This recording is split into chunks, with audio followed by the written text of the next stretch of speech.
Welcome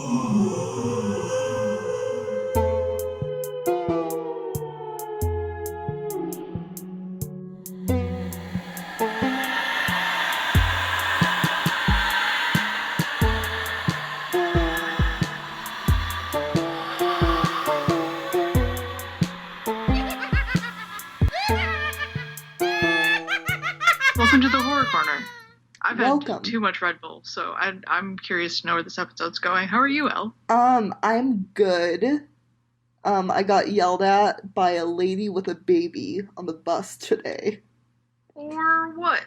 So this other person, okay, this lady came on with this huge ass stroller, and on Seattle buses, I don't know if these are buses everywhere, but there's only 2 spots for disabled people to sit in.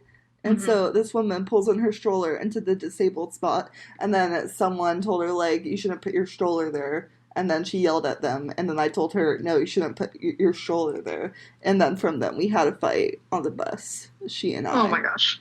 Yeah, she called me, she asked me if I was retarded, which I'm like, lady, that's not, we don't say that anymore.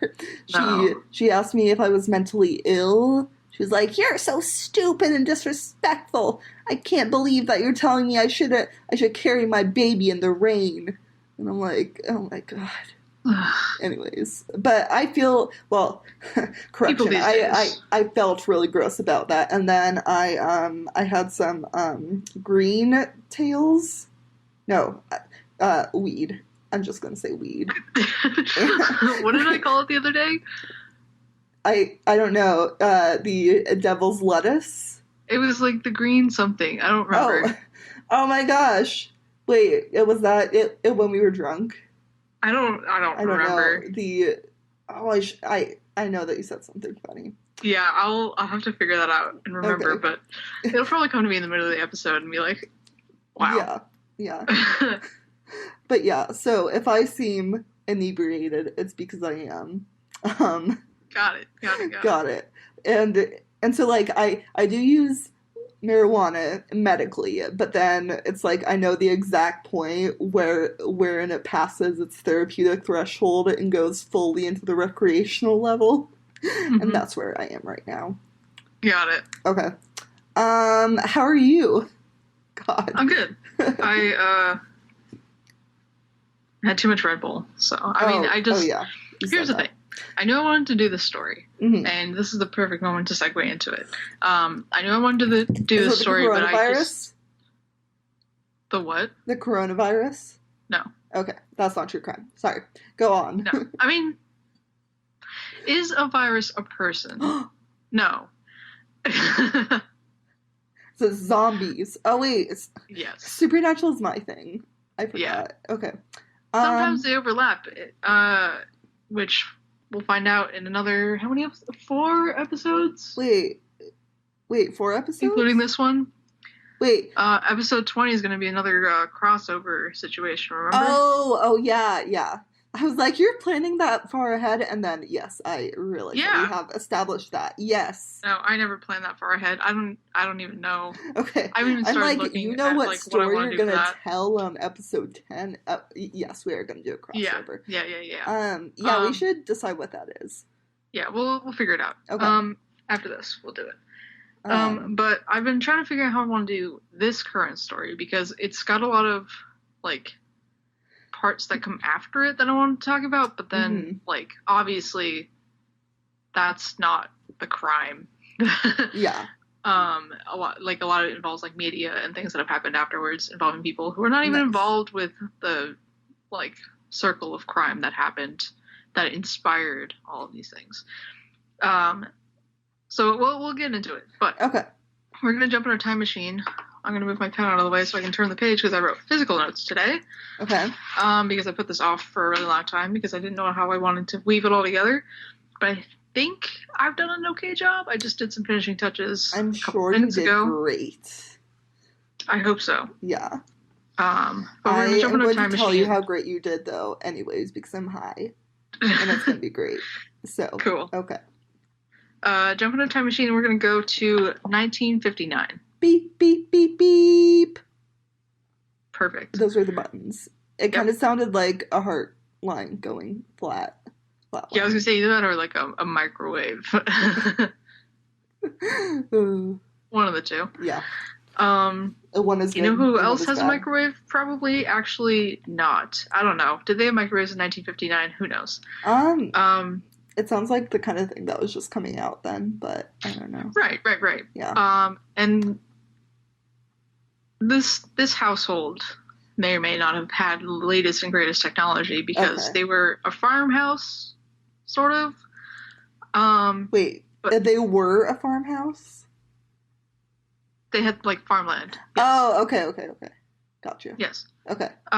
They not the farmland in Kansas. So we're going to Kansas. I think we're in Kansas now, Toto. Yep. Yeah. Ow. I just fell out of my chair. Let's not do that. Okay. Okay. Yeah. Were you sitting like a gay again? I would say I've shifted positions to be sitting like a gay. Oh, okay. From a non-gay position. Okay, got it. So you were now gay officially. Yes. Okay. Good. I was what do you call it? You were covering straight? Or like acting straight before. I'm sorry. Go on. We're so far off the mark right now. We're going to Kansas. Guys, we're going to Kansas. 1959. It's November. Probably also raining because it's raining now. Is it really in Kansas? It rains in Kansas sometimes. Whatever. Okay. Yeah. But on November 15th, 1959, the Clutter family,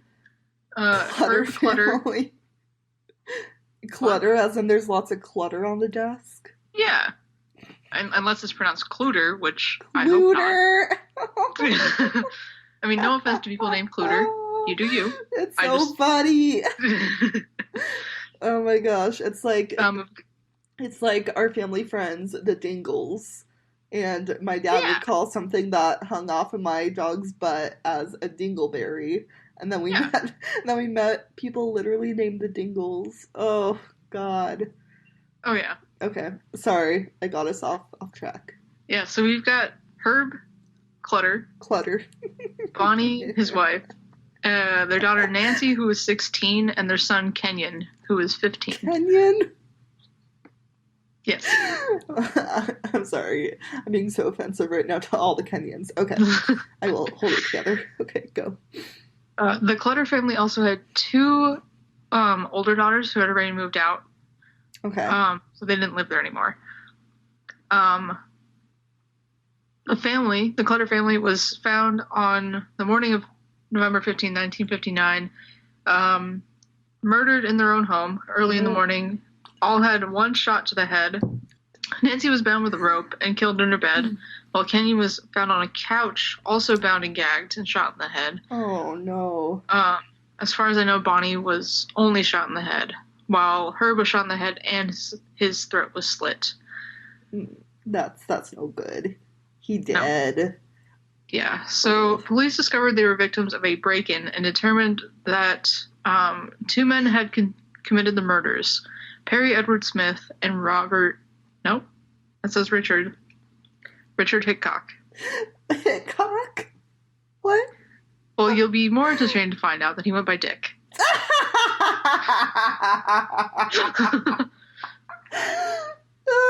Dick Hickok? Cock? Yes. Okay. So he was a suspect? Yes. Okay. I'm sorry. I'm so sorry. Okay. All right. We also had a neighbor named Dick. This was funny. Okay. Okay. I'm good now. Now, Dick, the son of farm worker parents in Kansas, who were good parents, but they were kind of strict, and he had one younger brother. He was a popular student and athlete in high school, but was unable to attend college even though he wanted to, because his family couldn't afford it. So he worked as a mechanic. Okay. Oh, that's really sad. A car accident in 1950 disfigured his jaw and kind of like made his head sort of lopsided. Oh no. And the hospital bills put him in debt, so he turned to writing bad checks and gambling. Oh, I mean, I get it. Yeah. Yeah, but no. Oh no. Okay. And then he murders a family, I'm guessing. Right? We'll get to that. Okay. Well, yeah, we'll find out. Okay. Like, his life just isn't going great. No, not really. He continued to work odd jobs here and there to earn cash, but ultimately he relied mostly on like writing bad checks, gambling, and petty theft. Mm-hmm. He got married in 19 with and had a child, but he divorced her to marry his mistress, who he also had 2 kids with. But when he was 26, he was in prison for his crimes for the first time, and in 1958, when he was in prison again, his second wife divorced him too. Well, this was around the time when he met Perry Smith and another cellmate who used to be a farmhand for the Clutter family. The farmhand said that there was a safe on their property because their farm was so cluttered. You know what? What? I'm going to keep moving on. Okay. I was going to make a joke, but it's fine. Okay, LOL. Yeah. So the Clutter family farmhand said that there was a safe on their property that contained $10,000. Wow, that's a lot even today. Exactly. Did you do the conversion? I did not, but I can. Wow, $10,000 in 1958 is equivalent in purchasing power to about $88,918.34 in 2020. Holy shit! That 34 cents really just puts it over. Oh, yeah.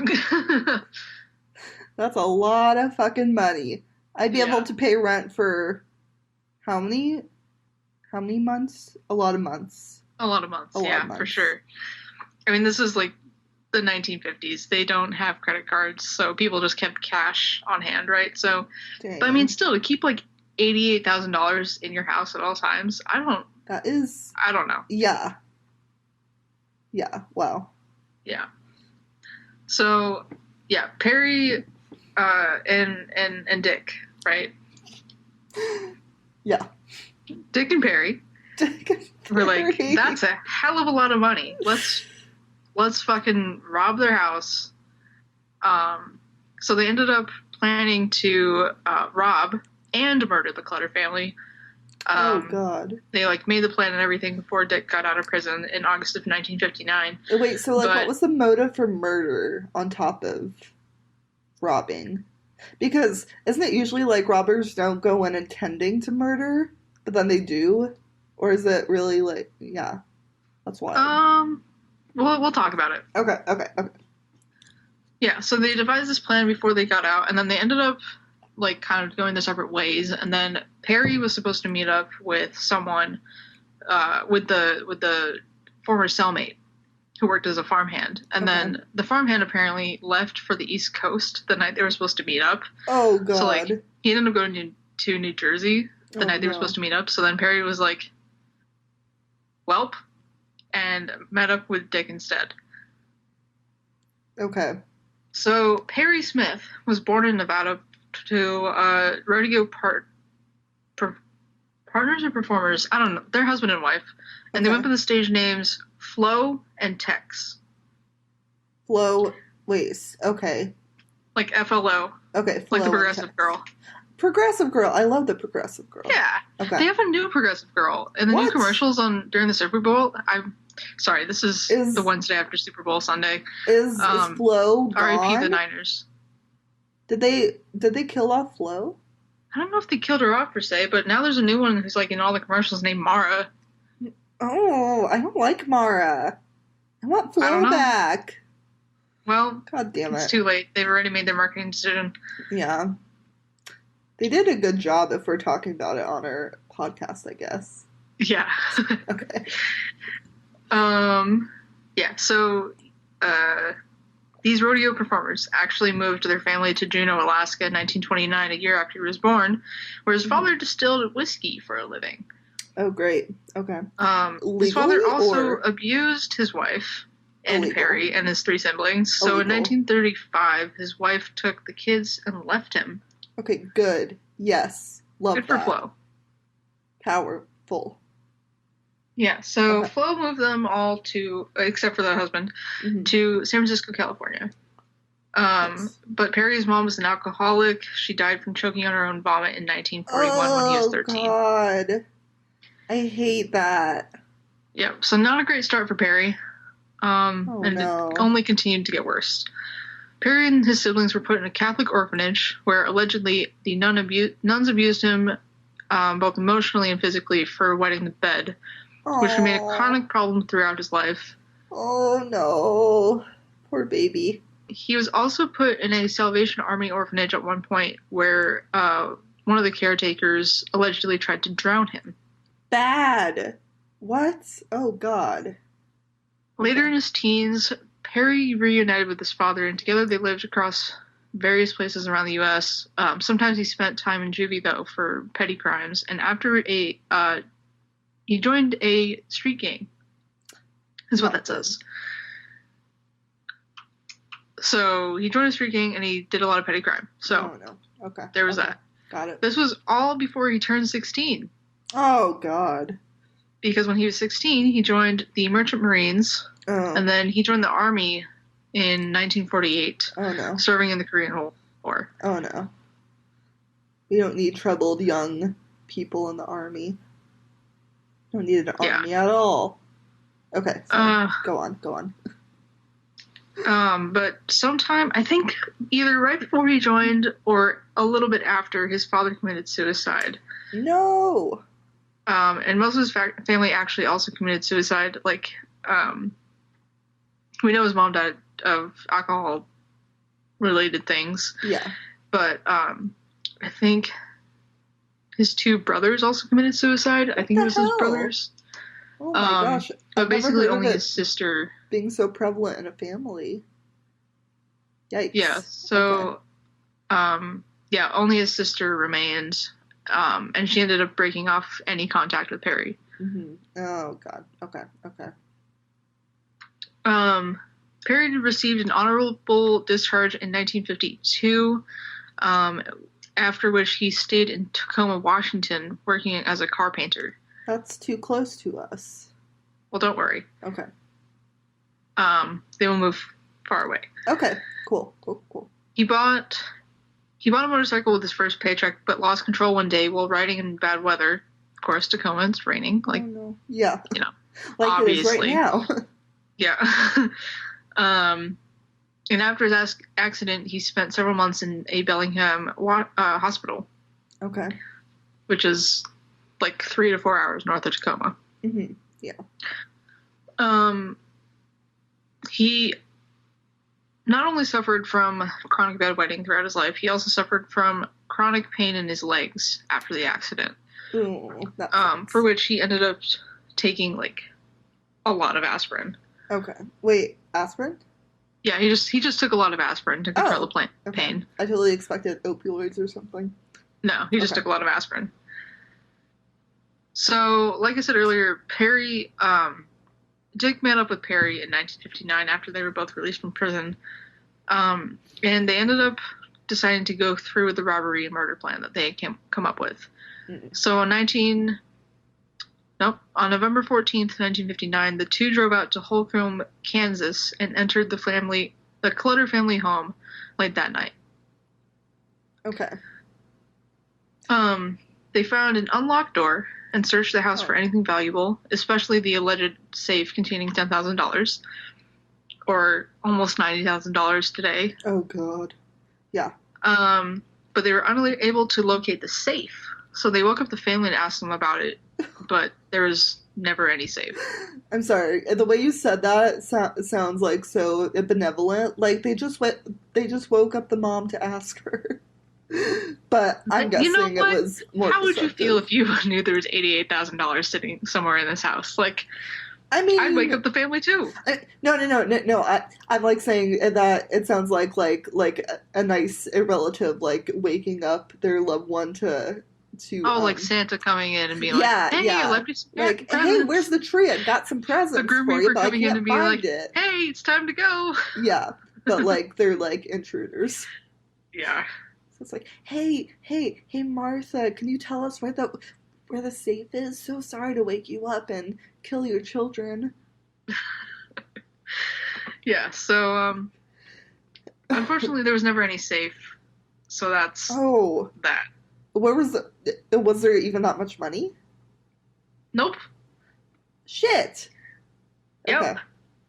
They ended up leaving with Kenyon's, the son's, small portable radio and Herb's binoculars, as well as $50 in cash.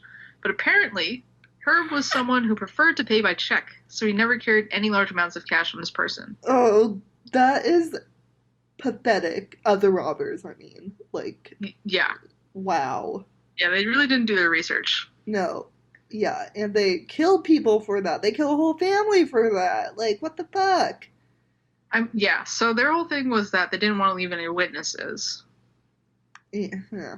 So during the investigation, Perry confessed that Dick was the one who murdered Nancy and Bonnie, but then later claimed to have killed Nancy and Bonnie himself, which matched with Dick's statement.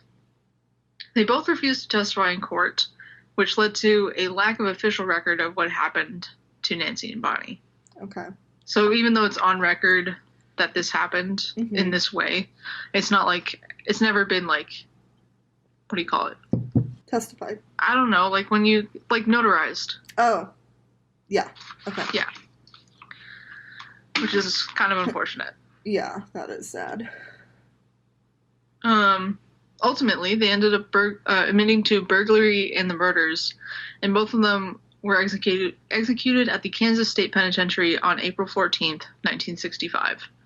Okay. Richard's last words were that he had no, quote, no hard feelings, and, quote, goodbye. Oh my god. That's so creepy. Yeah. Yeah. Perry, on the other hand, addressed the media representatives who were not actually in the room with him and declared that, quote, capital punishment is legally and morally wrong. Okay. Legally?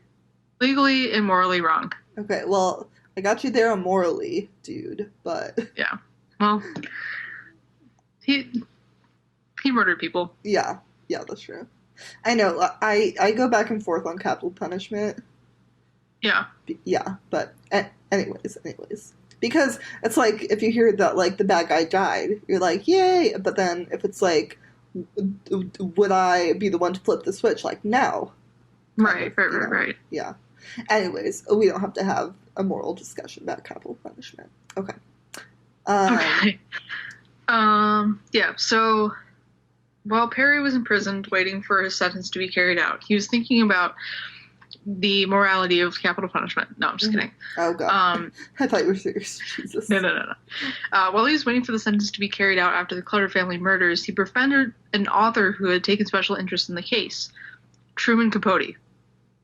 You might have heard of him from his book that he wrote called In Cold Blood, which got turned into a movie starring Philip Seymour Hoffman, R.I.P. Yep.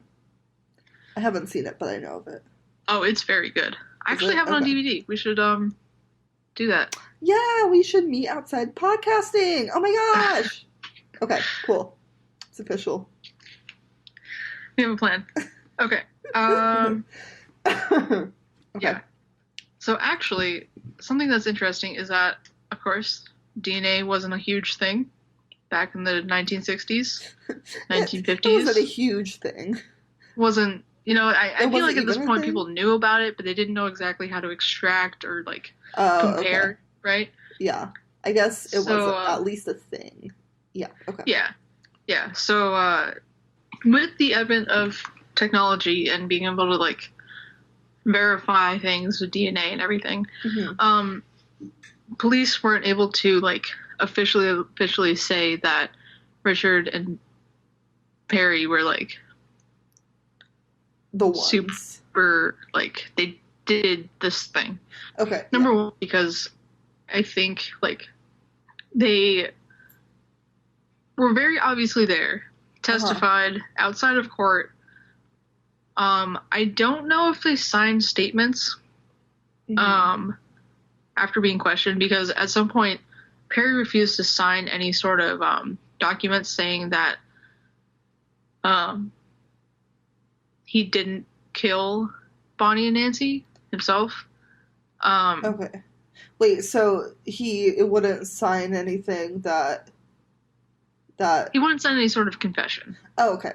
At some point, and I don't know if that changed somewhere in there. I guess I have to read in Cold Blood. Okay. Because In Cold Blood is like about this whole case, right? Got it. And like how they had no connection to the family besides like the cellmate. And we're like, before this, murders were typically between people who knew each other.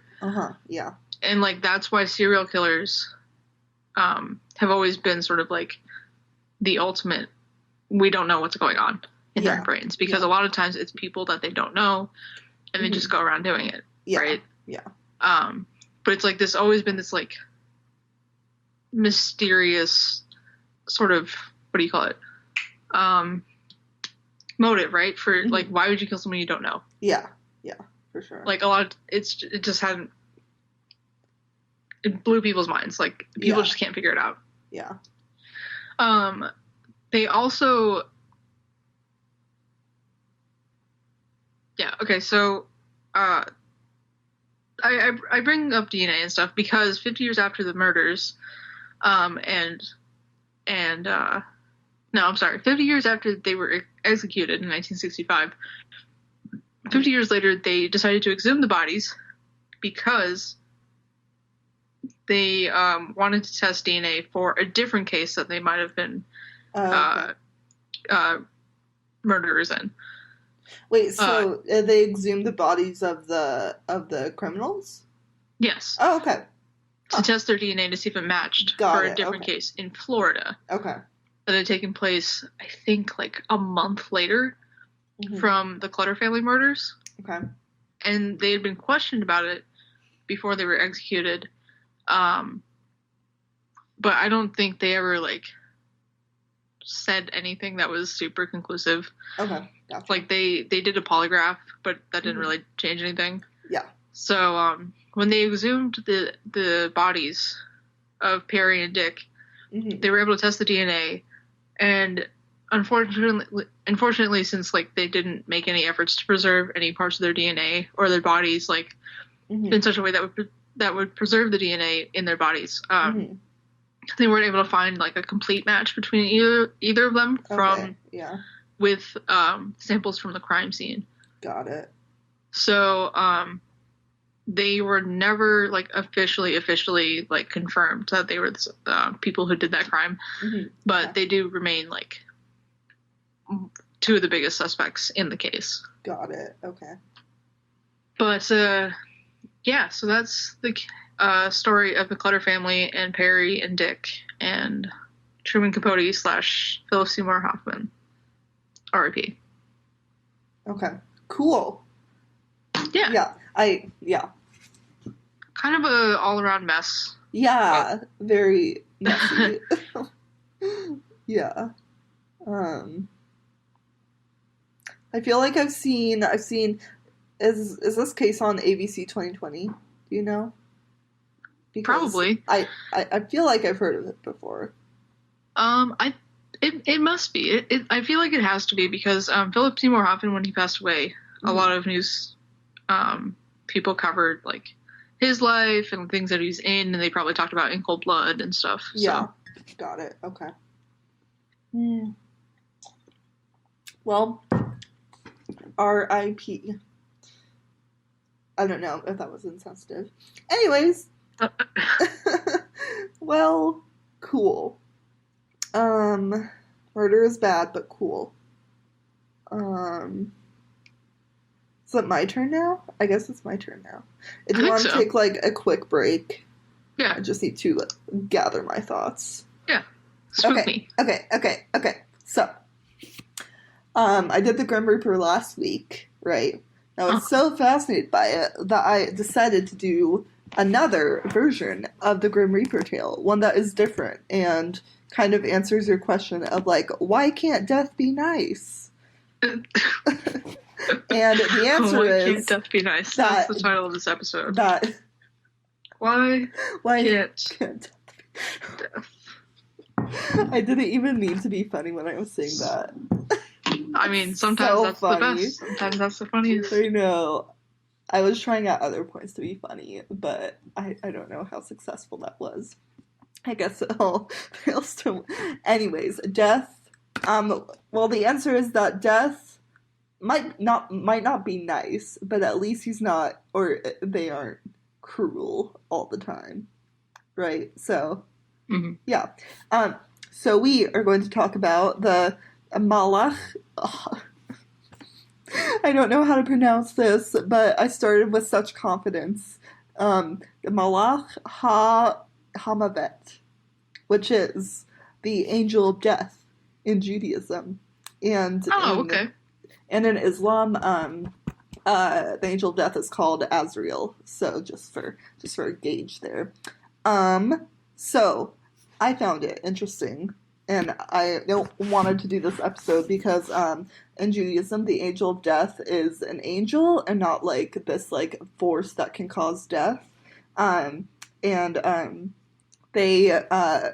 actually a messenger sent by God instead of like the person who like duels out the death. Notably, they don't have the power to take away life.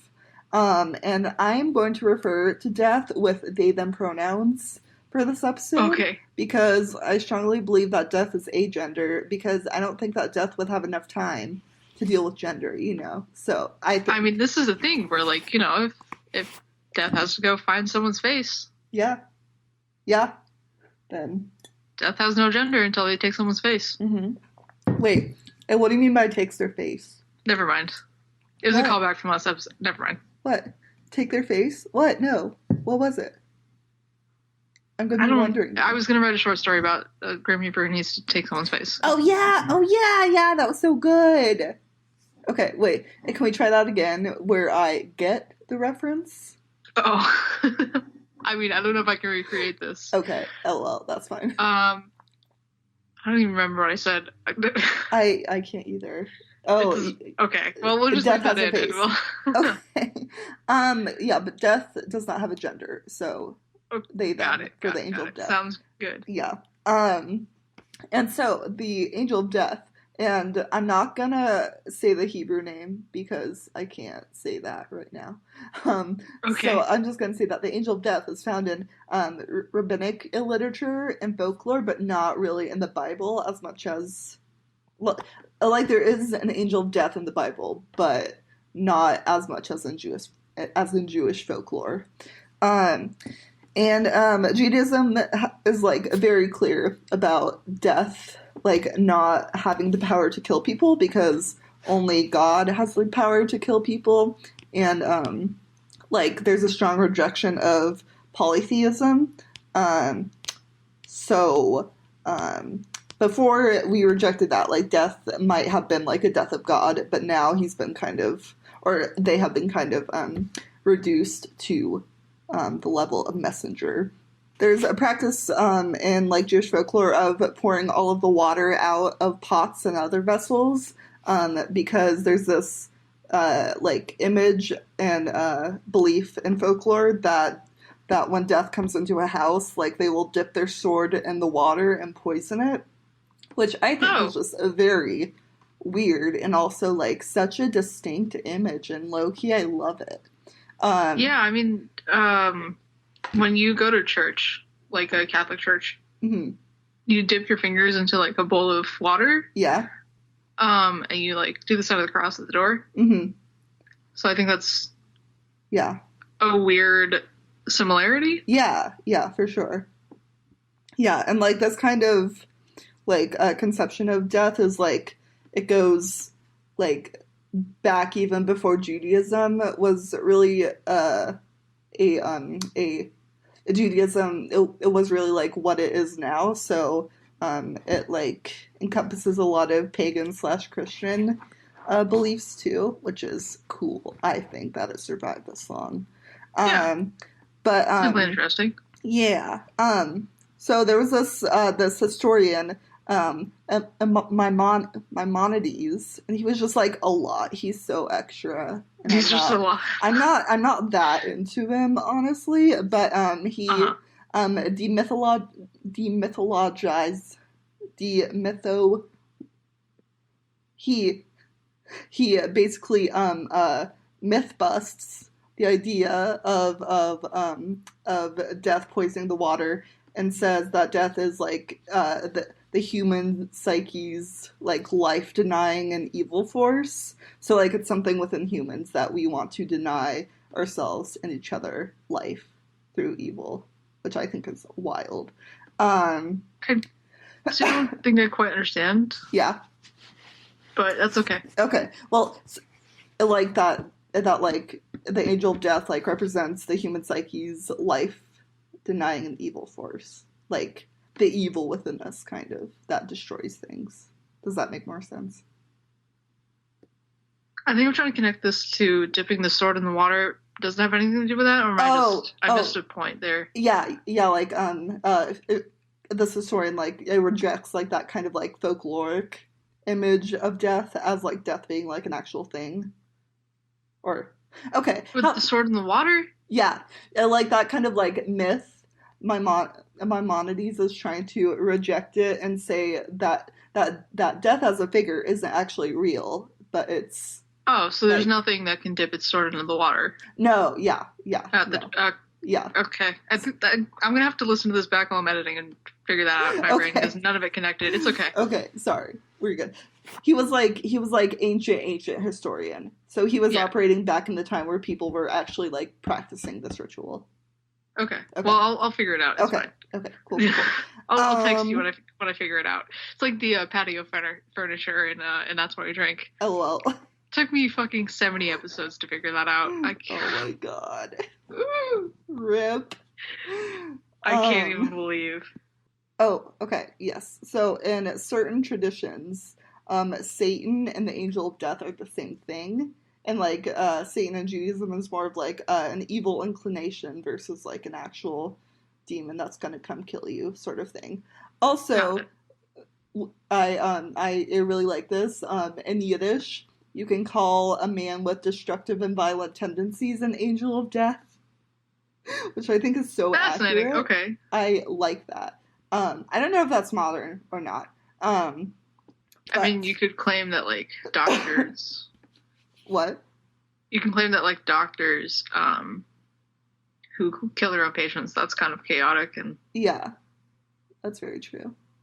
They call those angel of deaths. Angels of death. Oh yeah, like yes, you're right. Like that serial killer Colin who like killed all the patients in the nursery. Yep. Okay. All right. That's cool. Which I will definitely be covering at some point. So yes, we should. We're not going to go into it. Yeah.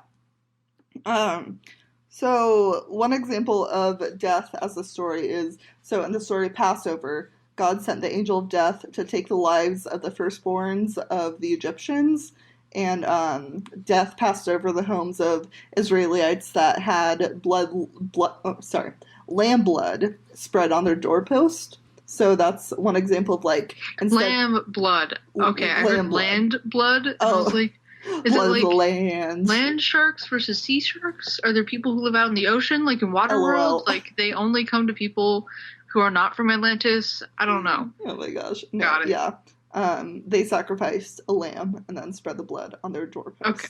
I see now. Got it. Yeah, we don't do that anymore. We don't sacrifice things. Okay. Yeah, but so that's like one difference between like this idea of death personified versus like the Grim Reaper, who is its own agent, like that just comes and has the creepy scythe and takes people's souls.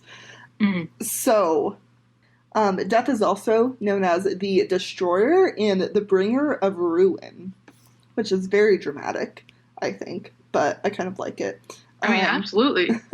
Yeah. Chaotic, dramatic. Let's just shove it all in there. Yeah, it's good. So the Destroyer is not an independent force, but is actually a personification of death that God unleashes on humanity, which I think is an interesting twist on it, as like something that God like puts out to spread fear and stuff. And then so eventually, though, in folklore, death is a fully developed and partially independent character. And so angels, just by definition, I don't know if it's the same in Catholicism, but like they are actually messengers, and they're not like their own agents, but they're like agents of God.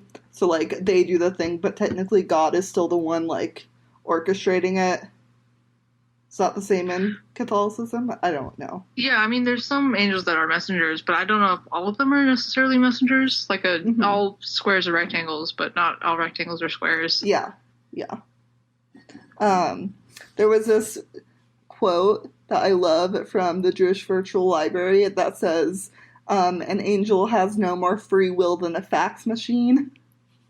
What? because angels are no more good or mad than a messenger is good or bad, and so they're like fax machines. That's so like you are. I mean, what if you have a shitty fax machine? What? What if you have a shitty fax machine then? I mean, they're just referring to the morality of the messenger. Like, is the messenger a good or bad person morally? Or entity morally. Whether or not they tell you the message in the first place is a whole nother thing. Like, I mean, do they tell you the message correctly, out of order, incorrectly, like lie to you? That's true. But like, if a fax does machine it like get scrambled somewhere in there? Does it eat the paper? You know, that's a whole nother category. I mean, okay, so that's actually good that you asked, because we're going to get into tales of people who escape the angel messengers? Death. Yeah. What? Okay. Yeah, so in folklore, like heroes and people can actually escape death. And we'll get into that later.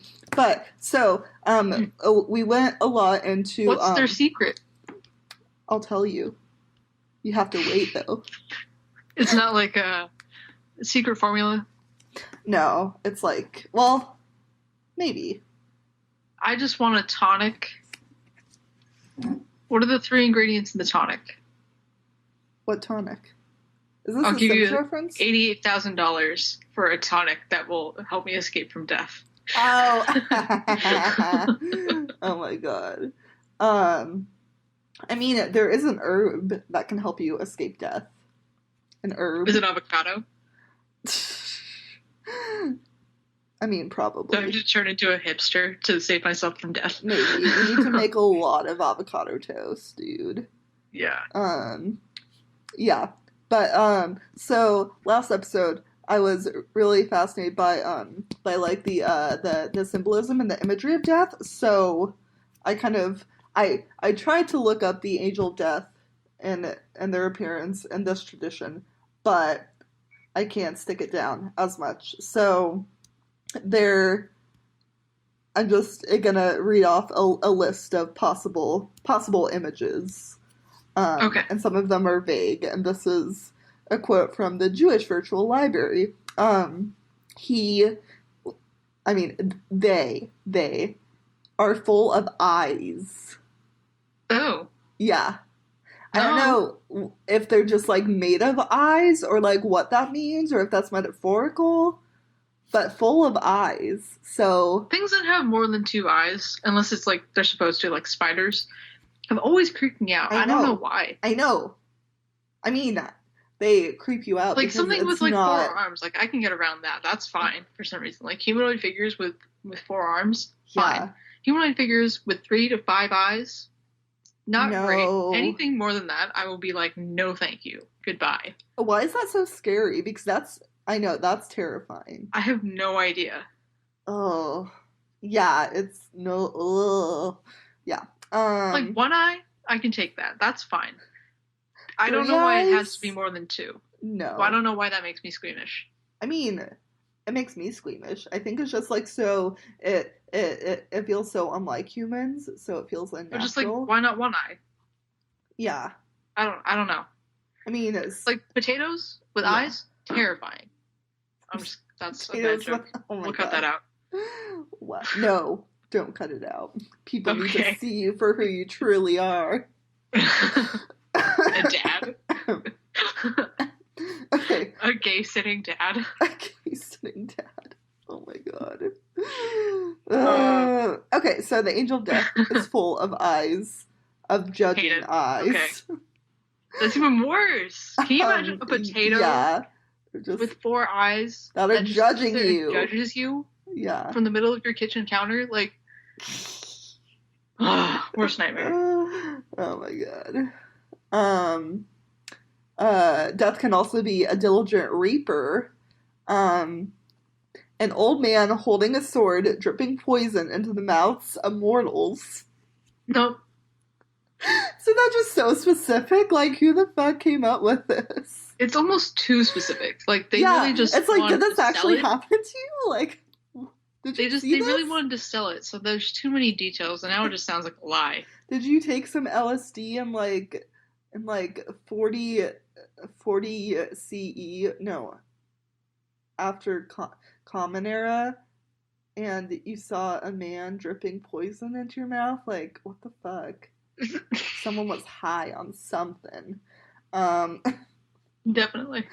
But mostly he appears disguised as a fugitive and a wanderer, a beggar, a peddler, or an Arab nomad. See, those were fine. Yeah. I'd be okay with seeing those. The old man holding a sword dripping poison into the mouths of mortals. No. That's just so... That is not on my list of okay things to see. Yeah. Yeah. Good news is that since death has limited powers, there are several ways to defeat them. Okay. Heroes may endeavor to find, quote, the herb of life. Avocados. Yes, but it's also a thing in Sims. Do you remember that? That there's like a plant that you can pick, and then if you have it, it's like a death flower or something, and then if you have it in your Sims inventory when they die, then they'll like give the flower to Death, and Death is like so pleased that Death lets them live. Do you remember that? I do not remember this, but I'm gonna have to try it because I have the Sims. Which Sims do you have? 4. I think that was in Sims 3. It was only Sims 3. Maybe. I don't know if it's in Sims 4. I think my sister sold those, so we don't have that anymore. That's fucking tragic. Me and my sister still have all of our Sims. Well, she sold it to buy Sims 4. Oh, okay. Yeah. Yeah, I think my sister sold Sims 3 to buy Sims 4. Got it. So we don't have that anymore. Okay. But. Did I ever tell you how, like, for our entire childhood, like, me and my twin would, like, pool our money together to, like, get the latest Sims pack and stuff? Oh my god. See, I wasn't into Sims when I was younger. Oh, man. It was like... Okay, here's my story with Sims. Here's real quick anecdote. Okay. We bought Sims 3 around the time that Twilight came out. So, of course, we had to make the Cullen family. So you had to choose between Twilight and Sims. Oh, God. No. So we made the Cullen family in Sims. Oh, no. Oh, God. And then we made them a huge-ass mansion. We used Motherlode cheat, like you have to. Oh, my God. It's required. So we built them a huge mansion, right? Yeah. And, like, within a day of them even being alive in this world... They died. Rosalie caught on fire in the kitchen trying to make eggs. And she died. And, like, we didn't have the cheat at the time to, like, make the Grim Reaper, like, leave her alone. Or, like, we didn't have an expansion or anything to, like, make her a ghost. Just, like, delete the Grim Reaper. Right, so we couldn't save her. So she's just standing there, and all of a sudden she just gets taken by the Grim Reaper, because she's on fire in the middle of the kitchen, and, like, none of the other Cullen family members would pick up the fucking fire extinguisher. Like, they were all just standing there like, oh no! Oh no! Right? And there's a fucking fire extinguisher right there. We're like, pick up the fire extinguisher. Yeah. And none of them would pick it up. They were all like, oh no, in distress, and wouldn't, like, cancel their distress command to pick up the stupid fire extinguisher.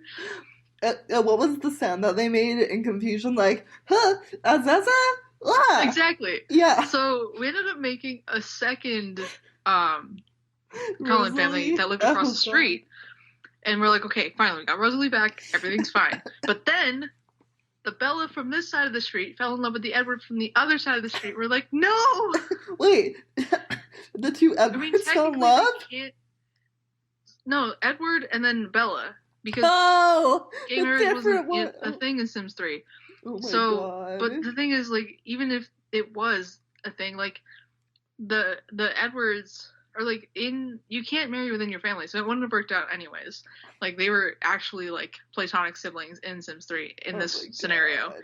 But the Bella from across the street fell in love with the Edward from the family whose Rosalie died, and we're like, this is fine. But, like...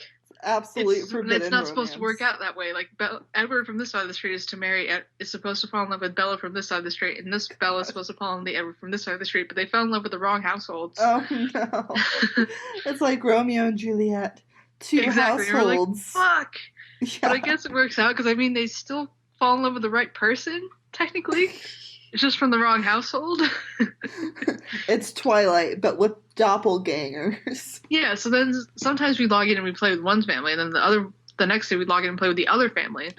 Oh, and then all of a sudden we'd have, like, a scenario where we'd be like, oh, I thought they achieved that already, and be like, nope, that was with the other Cullens. All right, we'll have to do that again. Jesus. We're like, why is this family suddenly so poor? Oh, because we spent all the money in this one, Motherload. And we used Motherload on the other family. Oh, God. Oh, I love it. Yeah. I was always so fucking nice to my Sims. Like, I was convinced that if I, like, killed them or had any kind of fun and, like, tortured them, if I had any kind of fun, I would be a bad person. So I, like... Yeah, so I just, like, took very good care of my Sims. I, like, did not understand how, like, people could just let their Sims die because I was so attentive. It's like how when I went to my cousin's house and we played Call of Duty, all I wanted to do was I wanted to abide by traffic laws. Oh no, GTA? What? Grand Theft Auto? Yeah, a Grand Theft Auto. When there's no traffic laws in Call of Duty. No, I made up my own traffic laws. I applied traffic laws in America to the game. So I, like, would stop at stoplights, and I would stop before I turned right. Which Call of Duty was this? I don't know. It was like... not Call of Duty. Grand Theft Auto. That's what I said. Okay, guys, I was like, there's no... It has to be Grand Theft Auto. Yeah. So, okay. Sorry, that is a big confusion. But yeah, no, so okay. With... There's a BuzzFeed video where it's like, oh yeah, cops try to not get arrested or whatever in GTA. And it's so funny because they're like driving around, and then they get a ticket or whatever. Yeah. And then they're like, oh, that person's breaking the law. Or that person's breaking... Oh no, I broke the law. I love it. Yeah, no, I was just, like, a really responsible driver in Grand Theft Auto, and whenever I wanted a new car, I would, like, hand the controller off to my cousin and be like, here, you, like, steal it for me because I can't steal it, because I don't want to be a bad person. I was a very anxious child. Love it. God. So, Sims... Yeah. And the herb of life. Yep. So sometimes, heroes try to go pick a flower, and that's the herb of life in Sims. They may also go on magic quest to obtain immortality. In normative Jewish legends, one might also use an exceptional act of piety or benevolence, such as intense prayer or study to defeat death, which I think is funny. Like, oh, I'm just gonna study the Torah harder so that I don't die. Ooh, like I don't know what. Yeah. I don't know, like, what intense study looks like to the point. How can you, like, read the Torah more intensely? Like, I don't get it, but okay. Read it day and night. It's only right. Yeah. But, yeah, like, words in Judaism, like, do a fucking lot. Like, so Moses finds a loophole when death tries to, like, take his soul, because God promised. Wait. Only God's promised that He Himself would take the.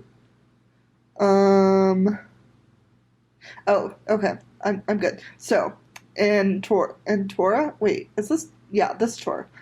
So God promised that only He Himself would take the soul of Moses, and so Moses like turns that on the angel of death, and then lays down his staff. With the engraved ineffable name, which is like the name of God that no one knows. And then this made the angel of death flee in terror, which is interesting because it's like you just put a word on a staff and then you put it down and then the angel of death like flees. It's almost like, dare I say, magic. Yeah, exactly. And did you know that that the word Abacadabra is Hebrew? Yeah. I found that out when I read Adventures of Capote and Clay. Yeah. Had no idea. I love that. But yeah, so you'll be happy to know, Cody, that some animals can achieve immortality. Like the phoenix. It didn't directly mention dogs in the source, but dogs... But we all know that they meant it. Yeah. They implied it. Yeah. And people who have entered paradise alive, quote, without tasting death, might also be immortal. Yep. I don't know. Is this... Are you able to explain this to me? Like, how can someone enter paradise if they're not dead?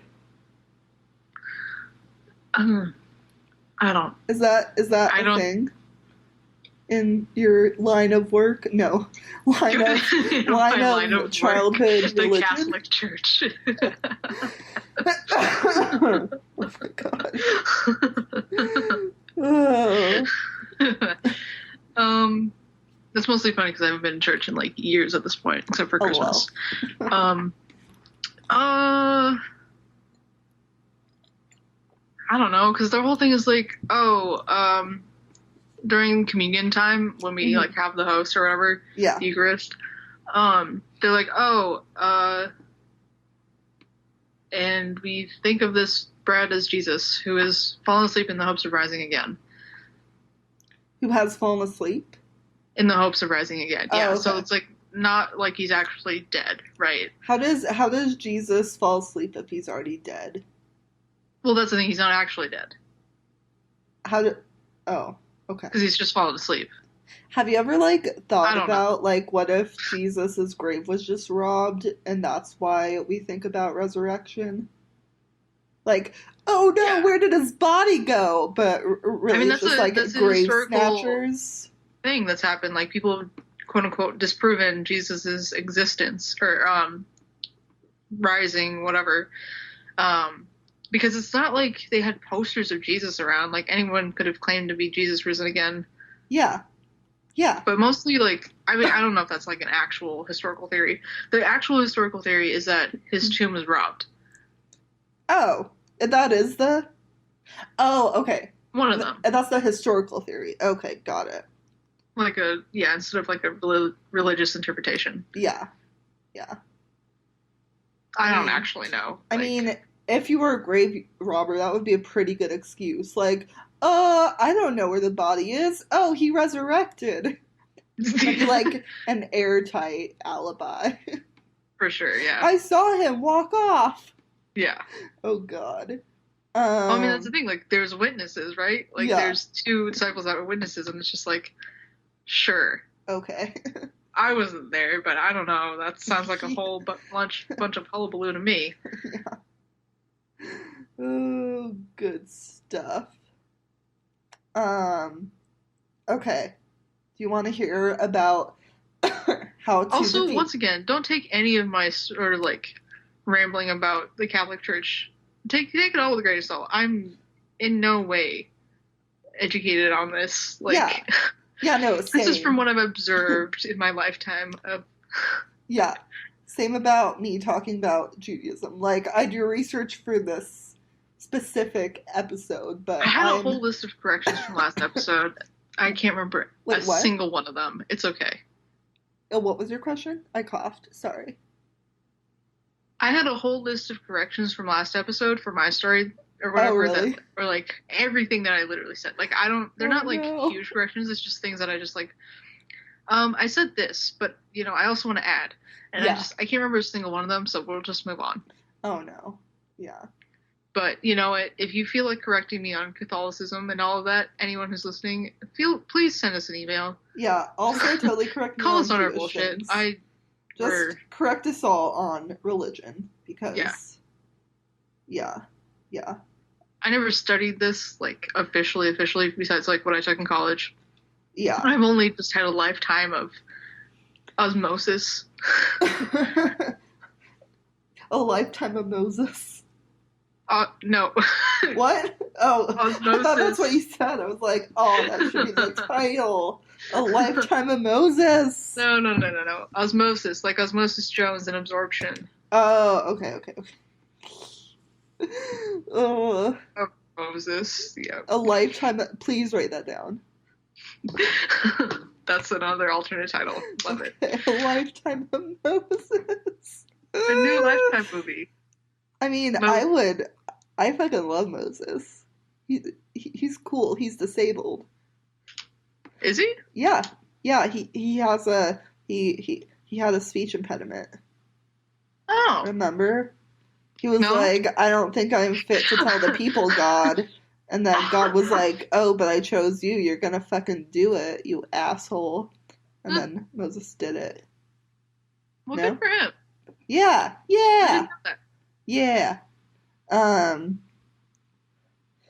Okay, yeah, I've only been Osmosis didn't do me very good, apparently. Oh, well. I've only been doing Jewish things for like 2 years, so also don't believe.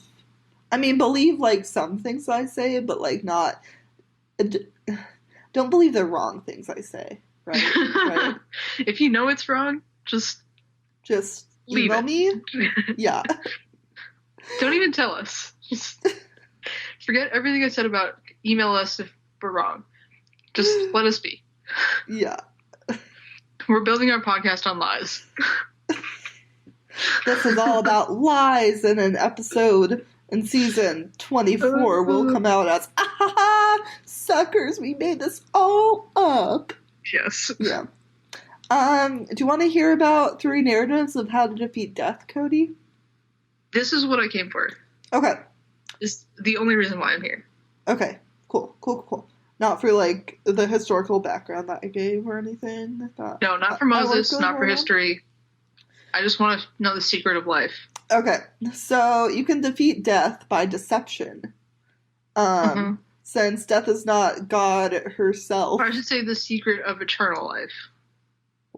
I think I've got being able to live pretty figured out. I'm alive right now. That's fine. Yeah. But eternal life is where it's at. You kind of know how to breathe and stuff, right? I hope so. Okay. I do it on autopilot. I don't know if I really truly know how to breathe. Yeah. Sometimes I wonder if I have sleep apnea because I have a lot of dreams about not being able to breathe. Oh my god. I gotta tell you about my dream from last night. It's completely unrelated from the story, so I'll save it. No, tell me. You have to tell me now. No, I had a dream. So let me preface this by saying I'm getting there. Mm. I watched Miss Americana with Taylor Swift on Netflix. Okay. And I also I'm trying to figure out what my cousin visited like a couple months ago at this point. Mm-hmm. But I was watching Miss Americana with Taylor Swift. And then last night I had a dream that Taylor Swift invited me to her party. Okay. In LA. But we were in the Bay Area. Wait, what? Hang on. Okay, so let me back up. Okay. I'm in the Bay Area at my middle school, which is now gone. Like, the building's completely demolished. It's disappeared. It's gone. Yeah. They destroyed it years ago. Yeah. So this is never going to be a possible, like, scenario. Okay. In real life. Yeah. Unfortunately. I would love to meet Taylor Swift. That would be, like, amazing. But, you could, just not in the demolished ruins of your school. Yes. Okay. But in my dream, it was fully intact. Okay. So we're in the gym of my middle school. She's giving an award at, like, at a band concert, right? It's like a commitment award for being in band all 3 years of middle school, whatever. But the thing is, I'm not in middle school anymore. I'm a grown person. I'm my current age. Yeah. So I'm volunteering at this concert, and she invites me to her party in LA. So I'm like, fuck yeah, I'm not going to pass that up. So I book a ticket to LA, spend all my life savings, get on a plane to LA, party it up with Taylor Swift. And when I leave, it's the morning. Mm-hmm. And for some reason, I'm in Nashville, Tennessee. Wow. You just teleported. Yeah, I don't know how that happened. But I'm like walking around. I'm like kind of hungry, kind of like, why am I walking around in like the lizard suit that Fred's wearing in Big Hero 6? Wait, who knows? What? You were walking in that? Yeah, for some reason I was wearing a lizard costume. Oh my god. Jesus. So I'm walking around. I found this like cute little brunch place. I'm like, yeah, I'll go there. You know, I feel like that's good hangover cure. Let's just, chill out in here. So I go to the restaurant, and guess what? What? My cousin's there. Oh. I thought you were going to say that Taylor Swift was there. Oh, no. Taylor Swift was still at her party. Okay. I don't know. Maybe she's like passed out on the floor, like wine drunk. Who knows? No. Taylor. But my cousin's sitting at a table and was like, oh, hey, Cody, let's have breakfast together. I'm like, okay. So I'm sitting there at brunch in my fucking lizard costume with my cousin. God. I can just see you in a lizard costume, and it's fucking hysterical. Yeah, so I'm there in my lizard costume with my cousin, right? And we're just sipping mimosas, eating waffles, and, I would love to continue the stream, but of course I wake up. And I'm back here, and I'm like, well, fuck. I met Taylor Swift in my dream. Wow. I also had brunch with my cousin in a lizard costume. I don't know what to do with my life now. Why is my life not that? Wow. I mean, the new one thing, board, right? The one thing that you do have control over, Cody? What? You can go and buy a lizard costume. I can go buy a lizard costume. I think I will. When's my next paycheck coming? Hang on. Lizard costume. How much are they? Siri, can you put lizard costume on my grocery list? Yeah. Oh, I love it. Hey, yeah, so I also had wait. Is your dream not over? No, my dream is very much over. I woke up in the middle of eating waffles and sipping mimosas in a lizard costume. And then you woke up. And I was very disappointed to wake up, yeah. Yeah, I hate that. Yeah, I had a dream last night that I was drowning. But then I also had a dream where I became very lucid, and I did a mindfulness exercise in my dream. I don't know how I feel about that. I know, but while you're drowning? I was like, okay, focus on the blades of grass because they're not real, and this is really fucking cool that I can see everything so vividly. It was a trip, but the first thing I do when I realize that I become lucid. Cody, what? I materialize a really hot person, and then I try to have sex with them. In my dream. It's not me. No. Okay. Like, wait. What did I say? What did I say? I don't need this to lead to... No. No, not Cody. No. Oh my god. Okay, good. I mean, and not that I don't love you. I mean, no offense. No offense taken. Okay. Oh, did I say something wrong? I would not have why did you think that? Me. Wait, did I set it up so that it seemed like it was you? I don't know. People think of weird things. Oh yeah, no. I mean, I materialize a different imaginary person each time. Did you imagine Taylor Swift? No. Perchance? No. Oh. I imagined this really hot, muscly butch lesbian. And so I'm trying to think of one. I can't think of any. M. Schultz. Oh yeah. I mean, maybe not muscly. I don't know if M identifies as muscly. Listen, What? Elle identifies as handsome, rugged. Handsome, rugged. Yeah. Yeah, also IDK if they identify with a lesbian culture, but yeah, I don't know. I'm like definitely like very non-binary, but I will still call myself a lesbian just because I love lesbian culture so much. Mm-hmm. I like wait for the day where lesbian is known by everyone as a gender neutral term. Anyways, in my dream, yeah, I materialized a very hot lesbian, and then I materialized a house, and I'm okay. Wow, that's definitely a fucking dream. I know. Also, I'm always in my wheelchair when I'm dreaming, right? Mm-hmm. But I can like materialize like my wheelchair to go up steps and stuff. So it's like I can go up steps. It's wild. One time, someone asked me if I can walk in my dreams, and I'm like, no. What? I mean, that would be interesting if like that was a thing that you were able to manifest. Yeah. I mean, yeah, but I just, like, literally have no experience with walking because I've never walked, so it's, like, why would I ever... It's harder to do that. Yeah, and, like, why would I want to anyways when I could just sit in my chair and have it go up steps and then I have sex with my rugged, muscly lesbian? I don't know. For the experience? I honestly don't know. I'm just... Yeah. Spitballing. I don't know. Elle. I just... What? I'm trying to think of other, like... butch lesbians. Yeah. That are, like, big muscular. Big muscly butch lesbians. Shane. In the L word. I also wouldn't call her muscular. Yeah. I call her very big. Butch, but definitely not muscular. Yeah. Yeah, I don't know.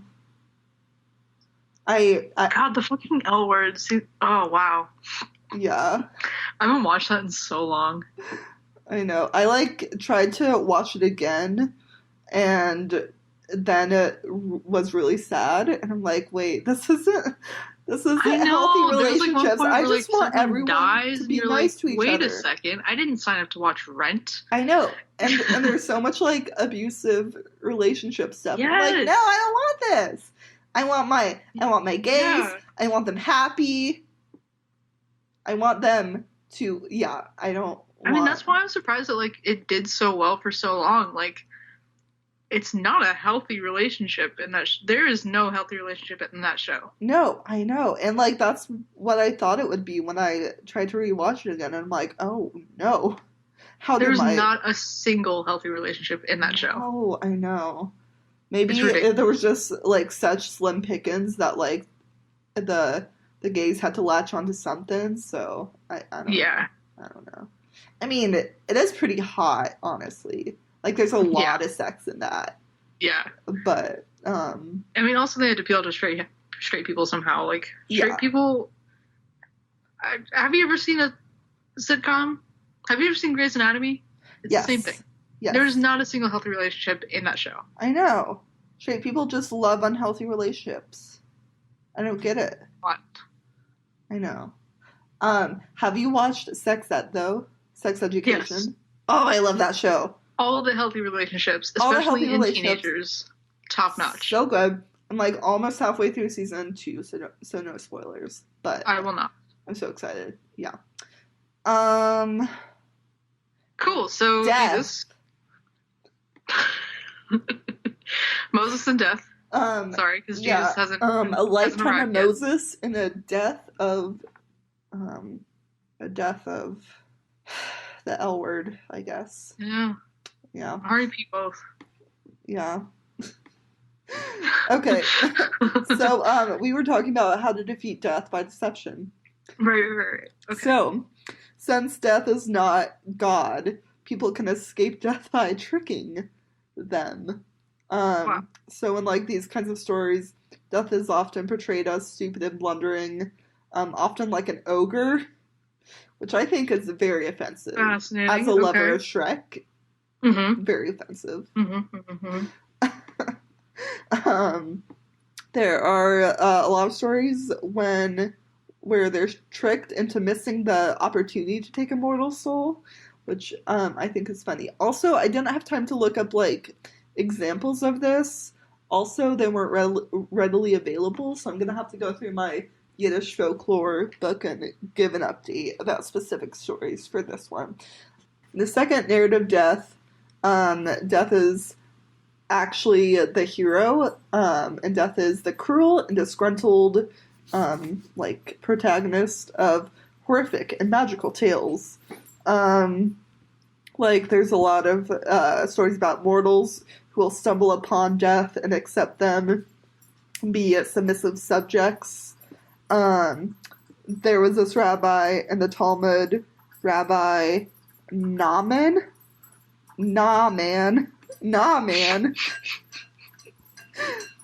Amazing. I'm so sorry, Rabbi Naaman. Top-notch pronunciation. Thanks. Is that Susan? Yeah, that's Susan. I will wait until she's done. Okay, so thanks, Susan. Thanks for that intermission. Susan sponsors us now. Yeah. Please. If you can give us just like a small bump in her pay grade, Susan, I would really appreciate that. That'd be great. Yeah, I was in this like group chat the other day. Actually, this is super relevant. Okay. Like, oh my god. So we were talking about like, oh, I broke this bone in this grade, I broke this bone in this grade. Like, oh, I was in this accident and now like I have this problem with my hip and like I ended up breaking this bone because of it. Huh? How old is your group chat? Oh, I don't know. It's on the internet. Who knows? Okay. Oh, I meant like people are having problems with their hips and stuff. Oh no, I mean, okay. Yeah. Yeah. Sorry. Keep going. But it was like, oh yeah, I broke my nose or whatever, and it's just like, oh yeah, I fell out of a tree, and I was just like, God damn, knock on wood, I've never broken a bone. The only thing that happened to me in second grade was a boy vomited on my favorite sneakers during a fire drill. Horrifying. And they were like, Cody? And I'm like, I don't know. That's the only thing that happened to me in second grade of note. Like, I don't remember anything else. Besides my teacher yelling at me for not paying attention in class. Like, that is the single other thing I can remember from second grade. Oh my god. And then the conversation turned into like, were they light up sneakers? And I was like, no. And this is because my parents didn't let us have anything that was like not functionally good for a shoe. So like anything that wasn't good for sports, we couldn't get them. So like we couldn't get like Vans or Converse or anything. No, you couldn't get until light like off sneakers. High school, because like we had to be able to play sports in them. So I mentioned this in the chat, and the chat was like, are we gonna have to come after your parents for not letting you have cool things? And I'm like, no. Dude. I mean, like, I didn't mind as a kid. Like, I didn't know any different. Like, it was fine. even my mom got me light up sneakers. And you know what, Cody? I don't even walk. I mean, so they couldn't even like, light up. At this point, like, it's already over. I'm gonna get to a point in my life where I can buy all the light up sneakers I want, and it will be fine. Oh, I just think that's so funny that I don't walk and my mom got them for me. Oh, I'm so sorry. It's okay. Okay. Yeah, no. You go for those light up sneakers. You know, like someday soon they're gonna become like one of those retro fashion things. Oh no, for sure. I mean, they already have them. Like, oh really? They have sneakers with light that like stay lit up. It's not even like you step and they light up. Oh. Like they have sneakers that like stay lit up now. Yeah. Yeah. So I'm like, you know what? I'm gonna get to a point in my life where my entire shoe collection, which I will have an extensive shoe collection, will be light up shoes. Yeah. And you know what? That boy from second grade will not be able to touch them, get anywhere near them. He must stay out of my shoe closet. You'll get a restraining order from your shoes.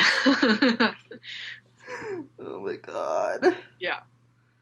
I swear to God, that person on the bus was like so close to declaring a restraining order against me and her baby. She was so mad. Oh god. I mean, luckily you didn't have to be with her for the rest of your life. So there's that. Yeah, that's very true. Did I? Okay. You'll probably honestly never see her again. I know. And I keep trying to tell myself that, and everyone else on the bus, if they think I'm stupid, that's fine. But, what was it? Oh, I gotta tell you though, she called Metro Transit in front of me to complain about me. Wow. And also to ask them, like, the regulations. And I guess it is true. Like, it's first come, first serve, and strollers are included in that. So that's the policy. And then she, like, rubbed that in my face. And I was like, okay, wow. Petty, calling someone in front of you and complaining about them. But see, like, okay, what if you had called them like, instead of her? Like, would they have said, oh, no, first come, first serve. Or no. Priority goes to wheelchairs over strollers. Yeah. Like, if you had called instead, would they have said something different? Like, that's so dumb. I don't. And even if that is policy, like, that is dumb. I know. And I said that, and she's like, I just don't understand. That doesn't track. You're so stupid. Listen to yourself. I'm like, oh my God, lady. Like, what are you supposed to do if you're like... I know. Sorry. Okay. I'm like, I have very few options as a disabled person. And she's like, well, I have few options too. I don't have a car. I'm like, okay, carry your fucking baby. I don't care. But, I mean... Carry the kid, fold the stroller. Come on. Yeah. People get fucking crazy when it comes to their babies, though. And she was I'll like... never understand, but that's... Yeah, also, fine. She told me I was disrespecting her baby. I'm like, no, I love your baby. Like, your baby is great. Okay, Moses. Death can be the disgruntled hero of horror and supernatural tales. Mortals can stumble upon death. Myrtle from Harry Potter. Yeah. And then death will make them into their servant. This is where we got off track. A Talmud rabbi, Naaman, got it. is reported to have said, quote, even if the Almighty were to order me back upon earth to live my life all over again, I would refuse because of the horror of the angel of death. Which, like, damn, that's intense. Yes. So, in these kinds of narratives, the angel of death cannot be induced to swerve from his course. They are also the source of magical knowledge and medicine, which is interesting because they can bring people back to life. Yeah. And the story, well, I guess not bring them back to life, but like nurse them back to health, kind of thing. Yeah. And the stories belonging to this type of narrative, the angel of death is a physician of excellent repute or an assistant to a physician. So that's interesting. So, like, literally, the angel of death in that case, that guy who murdered all those patients. Yeah. Maybe, what if that person was literally a manifestation of the angel of death? Dude. That would be a whole different story. What if the true crime and the supernatural meet in that exact area? Oh, wow. That exact story. I would be blown away. Yeah. Cool. So, physician. And then the third kind of death narrative is the compassionate angel of death, and who is the outgrowth of man's optimism and wishful thinking. And this narrative, I'm like quoting directly from the Jewish Virtual Library from here because it's when I got high. Rip. Okay. And the narrative of the angel of death, although the angel is inherently cruel, death can be moved to mercy and concession by a moral's exceptional deed. So I'm guessing that that's where, like, stories of, like, I prayed the death away can kind of happen. Like, it's like, high five! You did a good prayer. I don't actually know, though. But, yeah. Which is... did you ever read The Book Thief? I feel like we talked about The Book Thief in the last episode. Yeah, because I never read it. Okay, yeah. But I realized as I was reading about this third narrative that version of death is the book thief's death. And then that means that the book thief is very rooted in the Jewish tradition. And that's a very Jewish text. Yeah. And I love that. Okay. See, okay, I knew that part about the book thief. But not everything else. I mean, I like always knew about the Holocaust, but I didn't like or I always consider the book theme to be about the Holocaust, but not, like, particularly a Jewish text, you know? Mm. That makes sense. Mm-hmm. Or, like, written with a Jewish lens. Yeah. In most of the legends, in all three types of the narratives, the encounter between the mortal and the angel of death takes place on the mortal's wedding night, when either the bride or the bridegroom is doomed to die and opposes the executor. Fascinating. I know. So, like, this is kind of why, like, the angel of death plays an important role in the Jewish dance of death, where death... Capered? What does capered mean? I don't. I think we're death, like, associated with sinners of all classes and professions. The movement's mostly grotesque, highlights the feeling of, like, memento mori, like the, Okay, hang on. What is that supposed to mean? Mostly grotesque? Does that mean, like, you're just, like, trying to move like you're a extortionist or whatever? Contortionists, not extortionists. I guess so. Like, kind of like ragged movements, sort of. Yeah. So you're just doing the robot. Do you know what? A robot ragdoll robot. Yeah. Do you know what a popper? Pop and lock and jam and break from High School Musical. That is not what I was trying to say. Okay. Thank you. Anyways, let's move on. Okay. The performances are mostly given on festival and gay occasions. Yes. Thanks, Jewish Virtual Library, such as weddings and Purim meals, and that's where my notes end. So that is... Have I told you... Sorry. Okay, I know. Conclude. Oh, yeah, so that's where the Jewish angel death ends. Okay. Okay. Now, another anecdote. Have you seen Stepho Sims on YouTube? What? No. Have you... Oh my god. Stepho Sims? She's a Sims YouTuber. What is that? Is it about the Sims? Yes. Yes! I recommend her 200%. Okay, can you send it to me? Yeah. Do you watch Monster Factory? No. But I know of it, and I've seen it before. It's so good. I'm going to send you the Sims episodes of them. Oh my god. No, I watched the wrestling one. Of a Monster Factory? Yeah. Oh my gosh, I have not watched the wrestling one. Is it good? Oh my god. Is it good? Yeah, it's hilarious. God.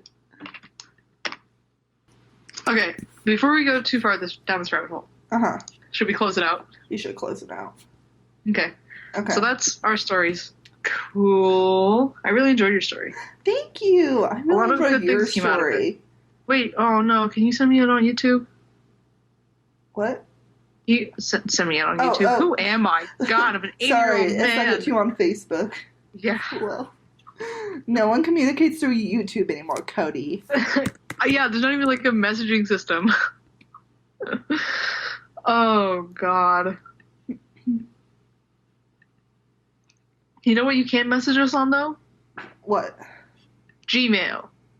Please send us an email with ratings, reviews, and corrections to our Gmail at horrorcornerpodcast@gmail.com. You can also leave comments down below on YouTube.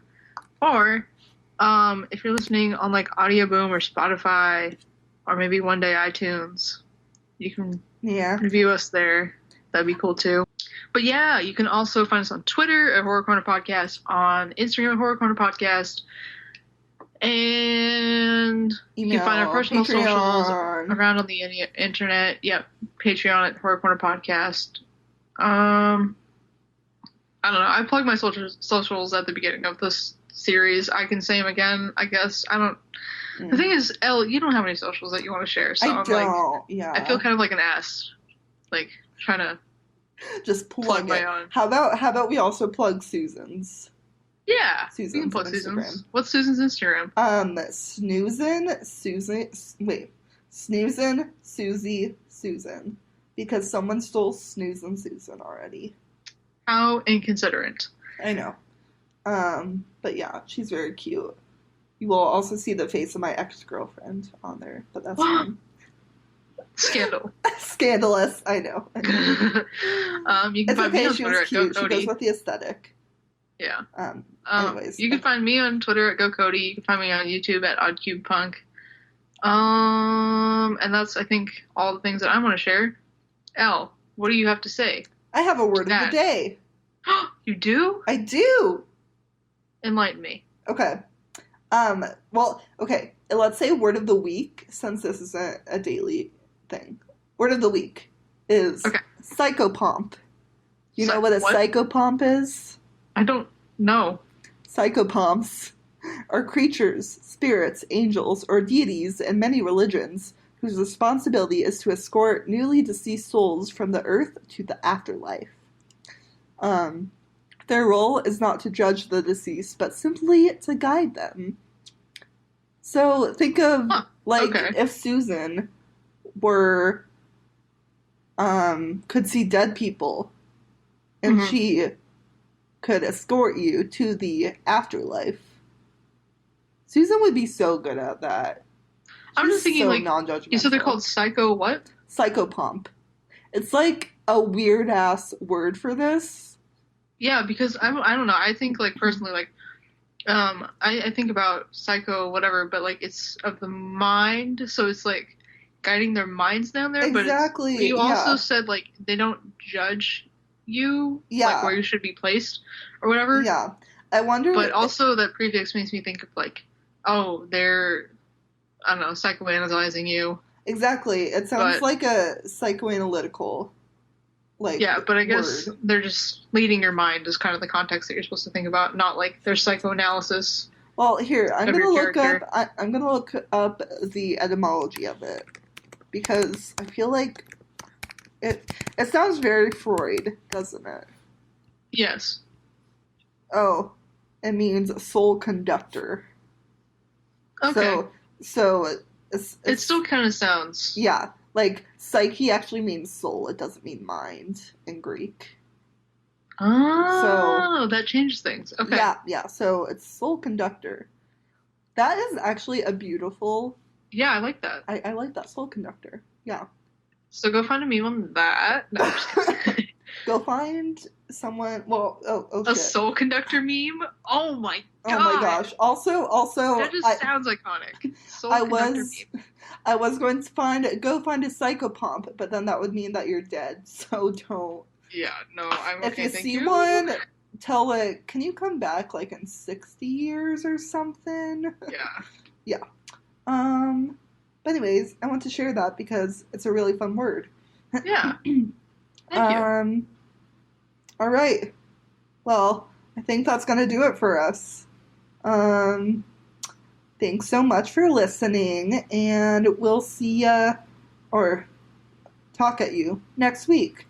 My name is Elle. I'm Cody. And this is the Horror Corner Podcast. Goodbye. Bye.